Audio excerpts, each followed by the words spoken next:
ये अभी 13 महीने की बछड़ी हुई है और इसमें हमने अरमांडा का सीमन लगाया था जो कि एबीएस का ब्रांडेड सीमन है और सीमन की खरीदी इसमें 1400 से 1500 रुपए आती है जो अरमांडा की आती है। उसमें अगर सीमन की क्वांटिटी पर लेते हैं तो 1400 से 1500 में आता है। अगर अपन एक सीमन खरीदते हैं, 2 सीमन खरीदते हैं तो वो 1800 रुपए में आता है। नमस्कार सभी भाइयों का, मैं लोकेश, आप देख रहे हैं फार्मिंग यात्रा। आज की वीडियो में हम आए हैं दलोट में। यहाँ पर जो है भाई साहब काफ़ी शानदार फार्म इनका है, आप देख सकते हैं मेरे पीछे। यहाँ पर अपन पूरी जानकारी लेंगे भाई साहब से कि वो जो है ब्रीडिंग पे भी काम कर रहे हैं और जो है गाय किसान भाइयों को टिकती नहीं है उसका भी भाई साहब ने बढ़िया जो इलाज निकाल रखा है कि जो है किस गाय को किस प्रकार से सीमन देंगे अपन और कौन सी क्वालिटी का सीमन देंगे, उस पर भी जो है भाई साहब ने काफ़ी शानदार तरीके से वीडियो जानकारी अपन को दी है। तो पूरी फार्म की बात करेंगे कि क्या कुछ जो है भाई साहब ने यहाँ पर फार्म में सेटअप किया हुआ है। तो जो हमारे साथ वीडियो में भाई साहब आएंगे, पूरी जानकारी हम भाई साहब से लेंगे। नमस्कार भाई साहब। नमस्ते। नमस्ते भाई साहब। वीडियो में किसान भाइयों को अपना एक परिचय दे दीजिए। आप कहाँ रहते हो, आपका नाम क्या वगैरह? मेरा नाम ललित पाटीदार है और मैं दलोट राजस्थान में रहता हूँ। अच्छा, जिला प्रतापगढ़ है ना? जिला प्रतापगढ़। जिससे डेयरी फार्म चला रहे हो आपको तकरीबन कितना समय हो चुका है आपको डेयरी फार्मिंग चलाते? डेयरी फार्मिंग करते हुए मुझे लगभग हो गए सर 15 साल के आसपास हो गए हैं। अच्छा। और उससे पहले मेरे पापा जी और ये भी करते थे। लगभग 20 साल का अनुभव है हमें डेयरी फार्मिंग के अलावा और क्या करते हो आप? मैं खेती का कार्य भी करता हूँ। खेती के साथ साथ आप डेयरी फार्मिंग भी दोनों चीज़ ज्वाइंट करता हूँ। ज्वाइन कर रहे हो, ठीक है? खेती और डेयरी मेरा दोनों काम है। ठीक है। जैसे अकेला आदमी डेयरी फार्म अगर कोई बंदा खोले तो एक बंदा कितने पशुओं को संभाल सकता है? एक आदमी अगर एक फैमिली उसकी है तो लगभग 10 से 12 पशु आराम से मेंटेन कर सकता है। कोई दिक्कत नहीं आती, 12 पशु मेंटेन कर सकता है। जैसे अभी आपके फार्म अपन देख रहे हैं, तो इस फार्म में कितने पशु होंगे अभी? हमारे पास अभी 28 पशु है, छोटे बड़े सब मिला के ना। और हम पूरी फैमिली, हम 3 भाई हैं और लेडीज़ है 3, तो हम 6 आदमी मिलके आराम से इसको मेंटेन कर लेते। साथ में खेती भी करते हैं जिसमें। साथ में खेती भी कर रहे हो, ठीक है। शुरुआत कब की थी आपने तकरीबन? शुरुआत लगभग हमने यूँ समझ लो 2005 से हमने इस पर ज़्यादा इंटरेस्ट लिया। अच्छा। उससे पहले कम पशु थे, लेकिन 2005 से हमने इसमें लगातार बढ़ते बढ़ते इस स्कोप तक आ चुके हैं हम। और जैसे अभी आपके फार्म में कौन कौन सी नस्ल की गायें या भैंसें जो आप रख रहे हो? हमारे पास ज़्यादातर एचएफ ही है, सबसे ज़्यादा एचएफ प्लस एचएफ गिर क्रॉस भी हमारे पास, गिर गैरेंडो है, गिर गैरेंडो भी है ना, HF 100 है। और नॉर्मली जो अभी आप देख रहे हो उधर बछड़ियाँ जो हमारी है क्राफ्ट जो है, एक जो इसमें देख सकते हो आप, इसमें गिर HF और गिर और HF का क्रॉस गिर गैरेंडो भी। इधर आइए आप। अच्छा। जैसे कोई किसान भाई अगर मान लो डेयरी नहीं खोल रहा है तो उसको डेयरी फार्मिंग के लिए सबसे बढ़िया गाय कौन सी है जो दूध भी बढ़िया देती हो और बीमार भी कम हो? कौन सी गाय? दूध की बात करते हैं तो दूध में सबसे ज़्यादा HF प्लस गिर का जो क्रॉस होता है, गिर गैरेंडो, वो रहता है। लेकिन अपने शुरुआत के लिए अपने को एक काम करना होगा इसमें कि अपने को छोटे लेवल से काम चालू करना होता है। इससे अनुभव प्राप्त होने के बाद अपने को धीरे धीरे इस लेवल पे आना है, ना कि फास्टली अपने को निर्णय लेना है कि हमें 20 लीटर की गाय अगर हम खरीदते हैं और आज उसको 1 लाख रुपए में परचेज करके हम ले आते हैं और अनुभव के अभाव में कहीं हमें जोखिम उठाना पड़ता है। इसलिए हमें एक मीडियम रेंज की गाय 60,000 से लेके 70,000 की रेंज की गाय हमें खरीदनी है और कम से कम 2 गायों से हमें शुरुआत करनी है, जिससे आप अनुभव के साथ आगे बढ़ेंगे तो मेरे हिसाब से काफ़ी बेहतर रहेगा।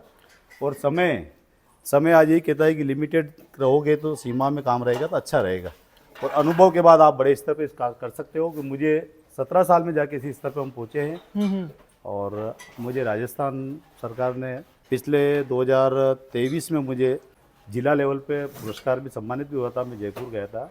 अच्छा, इस पशु में संबंधित? पशु मेले में सम्मानित हुआ था मैं। अच्छा। तो राज्य सरकार ने मुझे पुरस्कृत भी किया था इस संबंध में, क्योंकि जिले में प्रथम स्थान मेरा था पशुओं में। पूरे प्रतापगढ़ जिले में आपका? पूरे प्रतापगढ़ जिले में प्रथम स्थान रहा था अपना।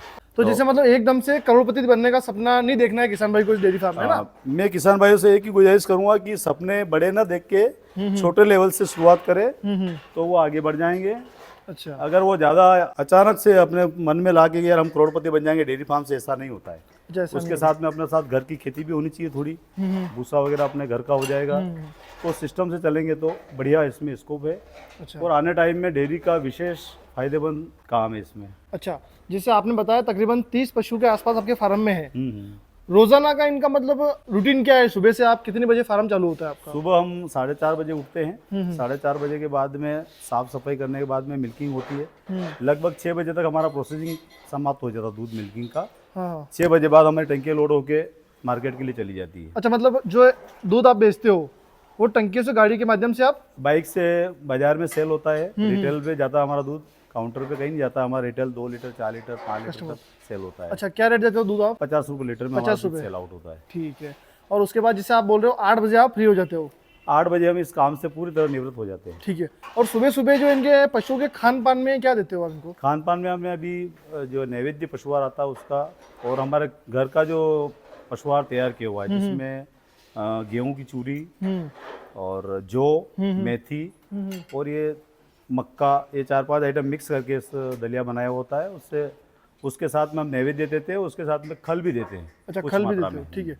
जैसे एक गाय तकरीबन आपके फार्म में कोई भी जैसे 5 लीटर दूध दे रही है, 10 दे रही हो, तो उसके दूध पर आप कितना किलो उसको फीड दोगे आप? 5 लीटर दूध वाले के लिए पशु के लिए हमें 3 किलो पशुआहार सुबह और 3 शाम को हमें देना होता है, जिससे उसका शरीर भी मेंटेन रहता है और दूध भी अपने को बराबर मिलता है। अच्छा, दूध यदि आपकी गाय अगर 10 लीटर दूध देती है तो उसके एवरेज में अपने को डबल करना होता है खुराक। डबल करना पड़ता है। जितना दूध होता है उसको आधा अपने को पशुआहार में खर्च करना होता है, तो ही अपना फार्मिंग अच्छी चलेगी और पशुओं की सेहत अच्छी रहेगी। फीड के साथ में एक चीज़ और मेंटेन करनी होती है हमें, सबसे महत्वपूर्ण चीज़ होती है मिनरल मिक्सचर। मिनरल मिक्सचर है ना? मिनरल मिक्सचर पशु के लिए बहुत ही जरूरी है। ज़्यादातर किसान क्या होते हैं, समय से फीड तो बहुत अच्छा देते हैं लेकिन मिनरल मिक्सचर नहीं देते हैं। मिनरल मिक्सचर के अभाव में काफ़ी पशु फेल हो रहे हैं, लोगों के समय से गाभिन नहीं हो पाते हैं। हाँ उस हाँ, अवस्था काफ़ी में समस्या आ रही है। ये सबसे मेन समस्या होती है कि इनमें पशुओं में ज़्यादातर पशु बाँझपन की जो समस्या है वो बढ़ती जा रही है। इसका एक कारण और है, रीजन सोयाबीन का जो बगदा होता है। सोयाबीन का जो बगदा खिला रहे लोग, जो रासायनिक स्प्रे, उसकी वजह से भी दिक्कतें आ रही है।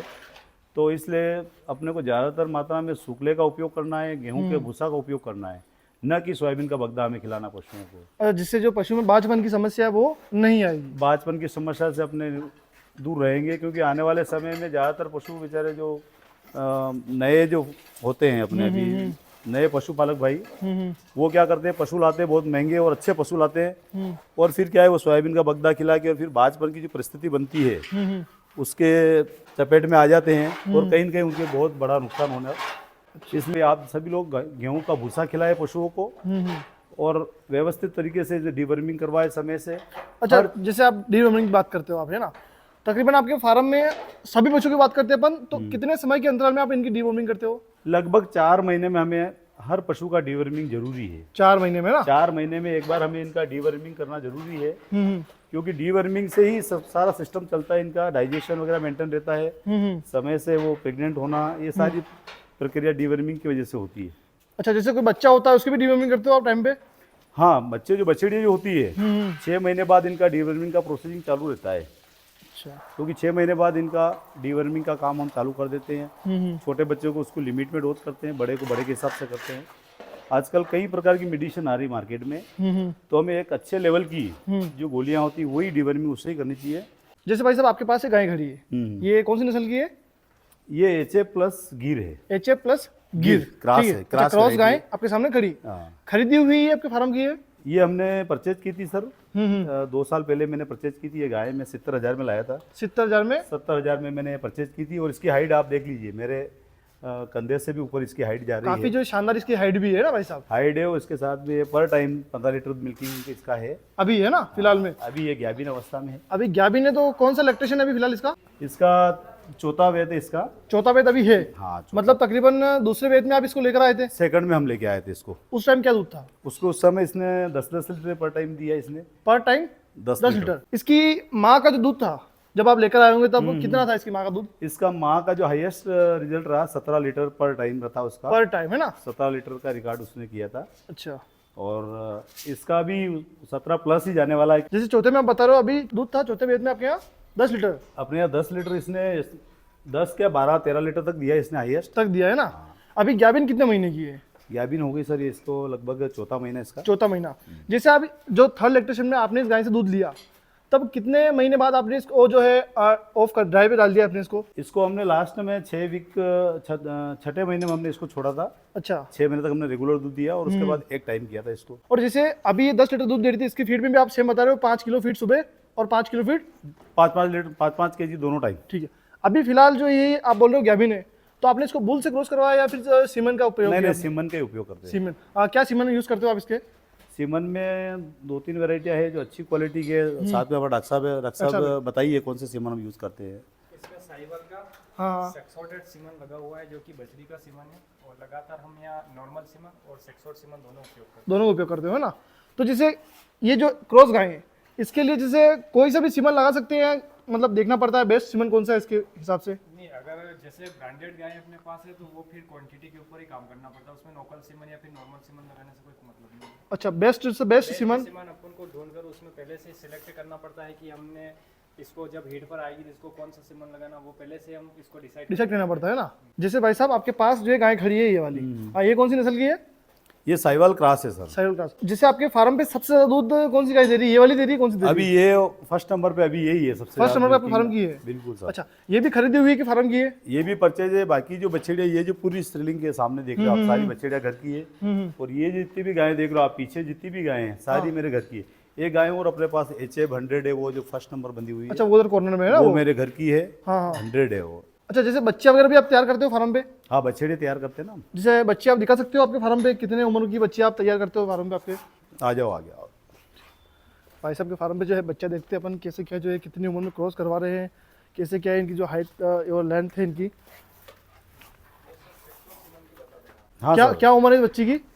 ये बछड़ी हो गई लगभग ये 7 से 8 महीने की बछड़ी हो गई 8 महीने की है ना। हाँ। और कौन सी प्योर गिरी है या जो गिर क्रॉस में है? ये गिर क्रॉस में ही गिर है। क्रॉस में। इसकी माँ आपके फार्म की है ना? हाँ, अपने फार्म की है। हाँ, और इसकी माँ का दूध कितना आपके फार्म पे अभी?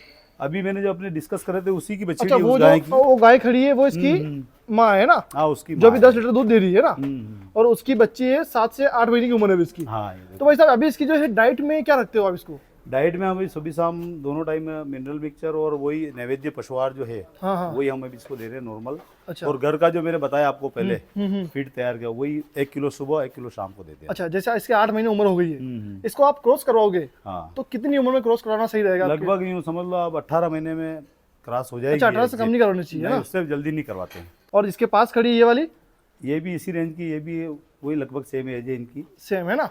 और इसकी माँ का दूध कितना है? इसकी माँ का भी ये HF 100 वो जो फर्स्ट वो उसके आपने बताया आपके फार्म की गाय थी है ना वो? उसकी बछड़ी है, मेरे घर की बछड़ी है। और ये अपनी नस्ल अपने घर की है। तो प्रॉपर पशु की ये आप ही करते हो यहाँ पर? जी, इस फार्म हाउस पे मैं यही करता हूँ। अच्छा, जैसे आपके पीछे पशु खड़ा है ये जो बच्चे खड़ी है, इसको जो आपने क्या उम्र की है और कौन सी नस्ल की है और आपने इसकी जो है कौन सा सीमन यूज किया? ये अभी 13 महीने की बछड़ी हुई है, और इसमें हमने अरमांडा का सीमन लगाया था जो कि ABS का ब्रांडेड सीमन है। और सीमन की खरीदी इसमें 1400 से 1500 रुपए आती है जो अरमांडा की आती है। उसमें अगर सीमन की क्वांटिटी पर लेते हैं तो 1400 से 1500 में आता है। अगर अपन एक सीमन खरीदते हैं, 2 सीमन खरीदते हैं तो वो 1800 रुपए में आता है। अच्छा। तो हमने इसमें अरमांडा का सीमन लगाया था HF अच्छा, का। और इसको आपने जब क्रॉस करवाया तब क्या उम्र थी इसकी? अभी इसको हमने 12 महीने में क्रॉस करवा दिया है। अच्छा, जैसे भाई साहब बता रहे हो आपकी वो वाली बच्ची जो है आपने बताई 18 महीने में आप उसको क्रॉस करवाओगे, तो इसको आपने जैसे 12 महीने में क्रॉस कराने का क्या रीजन रहा? इसकी हाइट भी हो गई, हेल्थ भी हो गई। और हेल्थ और वजन देखते हुए इसको हमने जल्दी क्रॉस कराया। अच्छा। और टाइम पे हिट पे भी आ गई थी। अच्छा, जैसे इसकी ये आपकी फार्म की है, हाँ, इसकी माँ का दूध कितना आपके फार्म पे भी? इसकी माँ का दूध हमारा हाईएस्ट रहा 13 से 14 लीटर तक इसका दूध। ठीक है, तो आपने इसको सीमन लगाया अरमांडा का, ठीक है, बढ़िया वाला। ये दूध मतलब कितना देगी, मतलब ये बताओ आप? ये फर्स्ट इलेक्ट्रेशन में इसका दूध यही रहेगा 12 से 13 लीटर पर फर्स्ट इलेक्ट्रेशन में? फर्स्ट इलेक्ट्रेशन में यही रहेगा। उसके बाद अगर सेकंड इलेक्ट्रेशन की बात करें तो 3 से 4 लीटर दूध का मुनाफा डायरेक्ट प्लस हो जाएगा ना? प्लस हो जाएगा अगली बात में। काफी शानदार बता रहे भाई साहब कि 12 महीने में बच्ची को क्रॉस करवाया और जो है बढ़िया अरमांडा का बेस्ट सीमन भाई साहब ने लगाया और पहले ब्याज में 10 से 12 लीटर दूध की है भाई साहब बता रहे हैं। ठीक है, इसके पास खड़ी ये वाली कौन सी नस्ल की है? ये तो नॉर्मल सीमन की बच्चियां हैं। नॉर्मल सीमन की है ना? ये जो ये अंतर रहता है कुछ, जैसे वो सेक्सोड सीमन की बच्चियां हैं, कुछ नॉर्मल सीमन की भी यहाँ पे है। तो नॉर्मल सीमन में ये होता है कि उसकी जो बछड़ियां थोड़ी ग्रोथ लेट होती है। जैसे वो 13 महीने में प्रेग्नेंट हो गई तो ये कम से कम 18 महीने में 19 महीने में होगी। अच्छा, ये सिस्टम रहता है इसमें। तो भाई साहब जैसे आपके यहाँ पर बच्चियां हैं, ठीक है जी। तो सारी एक बार में गाभिन हो रही है, ठीक है, तो क्या रीजन है उस चीज का? जैसे काफी जो किसान भाई रहते हैं हाँ। उनके यहाँ पर बच्चियां रिपीट होती है। रिपीट होने के तो बहुत चांसेस है। यहाँ पर 10% चांस है कि रिपीट होता है पशु, बाकी 90% यहाँ पर गाभिन होता है। उसका मेन रीजन है इनकी डाइट, जो खाना पीना है वो परफेक्ट रहता है। जो बच्चियां होती हैं जन्म से उनका बांटा उनका जो खाना पीना, डीवॉर्मिंग, ये सारा सिस्टमेटिक चलता है। सिस्टमेटिक चलने के बाद क्या होता है कि इनको प्रतिदिन 50 ग्राम मिनरल मिक्सचर और 50 ग्राम नमक जहाँ तक इनकी उम्र के हिसाब से चलता रहता है, डोज के हिसाब से। उसके बाद अगर सीमन की बात करें तो बहुत सारे लोग क्या करते हैं, 200 रुपए, 250 रुपए, 300 रुपए का सीमन लगवाते हैं। जी हाँ, ये भी अब बहुत एक बात मैं आपको बता देना चाहता हूँ कि मैं भी एक प्रैक्टिशनर हूँ और लगातार मैं भी फील्ड में एआई करता हूँ। 200 रुपए, 300 रुपए का सीमन आप लगवाते हैं तो उसमें डॉक्टर का खर्चा भी नहीं बैठ पाता है। अगर वो गाड़ी लेकर आएगा, LN2 कंटेनर उसको LN2 मेंटेन रखिएगा जो जिसमें सीमन रखता है, और सीमन खरीद कर लाएगा, लगाने का खर्चा देखो तो उसमें 300 रुपए में उसको कुछ भी नहीं मिलता है। तो हम यहाँ जो सीमन यूज करते हैं वो थोड़ा ब्रांडेड सीमन, ऊंची लेवल का सीमन यूज करते हैं।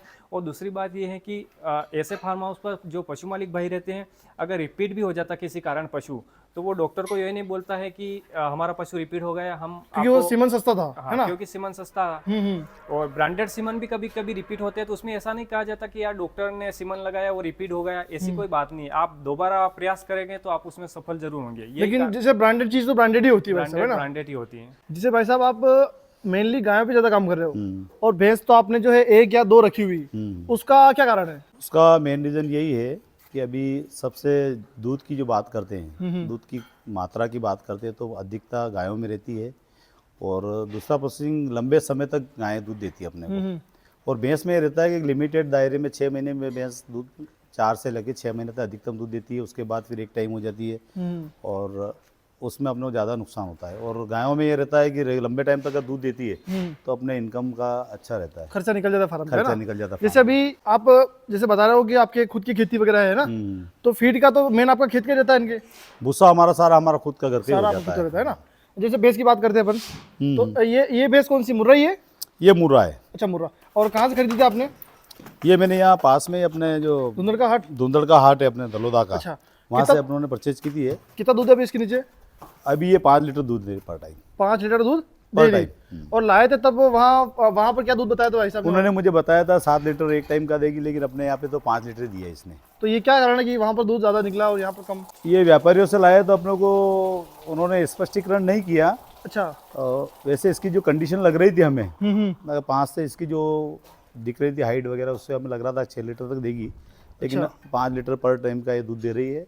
और काफ़ी नॉर्मल कीमत में हमने इसको खरीदा था। ये ओनली 65,000 में इसको परचेज किया था मैंने। अच्छा, अभी इसके नीचे बच्चा है, बच्ची मतलब इसके पाड़ा साथ पाड़ी? में वो पाड़ा है, अच्छा, जो पीछे बंधा हुआ है। लगभग ये हो गया अभी 3 महीने से ऊपर, चौथा महीना हो गया इसको। चौथा महीना लग चुका है इसको। फार्म में पशुओं की फीड में क्या देते हैं उनको? फीड में हम खास तौर से तो पशुआहार तो मैंने बताई है आपको कि जैसे नैवेद्य कंपनी का जो है, नॉर्मली जो पशुआहार आता है नैवेद्य का, ये आप देख रहे हो, इसमें सारी चीज़ें मिक्स होती है। मक्का होता है ज़्यादातर, मक्का और गेहूं का भूसा, अच्छा। गेहूं का दलिया, मक्का और कपास है। और फीड के साथ साथ में हम एक चीज़ और मिनरल मिक्सचर जो है, पर पशु 50 ग्राम मिनरल मिक्सचर हम पर डे देते हैं पशुओं को। आप देख रहे हो, बड़ी गाय को, है ना? बड़ी गाय को 50 और छोटे को 30 ग्राम। 30 ग्राम छोटे को। और रेगुलर देते हो पूरे साल या फिर मतलब कोई टाइम होता है इनका? मिनरल मिक्सचर हमारा रेगुलर रहता है। साथ में आप देख रहे हैं कि ये नमक जो है, पर टाइम 1 किलो नमक पर डे हम इसमें डालते हैं इनके फीड में। ये सादा नमक अपने जो खाने में खाते हैं वो वाला है जो ना? नॉर्मली अपना सादा नमक है वो नमक हम इसमें डालते हैं। और साथ में 50 ml जो कैल्शियम है, कैल्शियम हम रेगुलर नहीं रखते हैं। अच्छा, कैल्शियम हम 1 सप्ताह चालू रखते हैं, फिर 1 सप्ताह बंद कर तो देते हैं। कैल्शियम का खिलाने का क्या फायदा पशुओं में? क्योंकि दूध में मेन चीज़ कैल्शियम ही होती है, और अगर जो ज़्यादा दूध देने वाला पशु है उसको कैल्शियम की आवश्यकता होती है। अच्छा, उसको कैल्शियम देना पड़ेगा। कैल्शियम की पूर्ति होगी तो ही शरीर में ताकत रहेगी और दूध ज़्यादा बनेगा। जैसे आप बता रहे हो नमक भी डालते हो आप इसमें ना, तो नमक का क्या फायदा है? नमक से क्या होता है, एक तो डाइजेशन मेंटेन रहता है इनका, और इनका जो विकास जो होता है, बछड़ियों का जो विकास होता है वो नमक से ज़्यादा फास्ट है। इनको भूख प्यास अच्छी लगती है, उससे नमक से पानी की मात्रा पर्याप्त रहती है इनके शरीर में, और डाइजेशन अच्छा मेंटेन रहता है। जैसे कोई बच्ची है ना, 2 से 3 महीने की, उसको कितना नमक देना चाहिए? 2 से 3 महीने को 20 ग्राम पर डे हो तो काफ़ी हो जाता है उसके नमक लिए। 20 ग्राम 20 per day ग्राम काफी नमक। और साथ में एक चीज़ और हम डालते हैं, मीठा सोडा। मीठा सोडा? जिसका डाइजेशन डिस्टर्ब रहता है उस पशु को हम थोड़ा सा 10-20 ग्राम मीठा सोडा भी उसमें मिक्स करते हैं, अच्छा। जिससे इनका डाइजेस्ट खाना अच्छा रहता है। जैसे अभी आपके फार्म पर 30 पशुओं का टोटल दूध कितना हो रहा है रोजाना का? अभी अपना पर टाइम यूँ समझ लो 1 कुंटल के आसपास हो रहा है। 1 कुंटल सुबह, 1 कुंटल सुबह, 1 कुंटल शाम को। और दूध आप जैसे बता रहे हो कि रेगुलर कस्टमर है आपके? हमारे रेगुलर कस्टमर है, प्रॉपर गांव में दूध जाता है, बाइक जाती है हमारी। क्या रेट देते हो? 50 लीटर। 50 रुपये लीटर में सेल अच्छा, जैसे 50 लीटर रुपए दूध दे रहे हो आप, ठीक है, और 1 कुंटल दूध सुबह एक शाम को होता है। रोजाना का डेयरी फार्म से कितना आपका बजट हो जाता है यहाँ से? देख लिए 10,000 रुपये पर डे की इनकम है, हम्म। और इसमें फीड का और जो मेंटेनेंस का चार्ज जो होता है लगभग आधा मान लीजिए आप। जैसे डॉक्टर साहब भी जैसे कोई बच्चे को समस्या हो गई, इलाज वाला करवाना हाँ, है, जैसे feed का- विजिट डॉक्टर साहब विजिट होता है, इसमें ये खर्चे होते हैं, दूसरे जो अन्य खर्चे होते हैं वो लगभग 1/2 मान लीजिए आप, आधा खर्चा हो जाता है। आधा, मतलब 5,000 सूखा आपका रोज का फार्म से 5,000 रुपये बच जाता पर डे की इनकम अपने हो जाती अच्छा, है इससे। महीने का तकरीबन 1-1.5 लाख के आसपास आप सूखा प्रॉफिट यहाँ से महीने का निकाल रहे 1.5 लाख रुपए इनकम कर रहे हो। अपनी। अच्छा,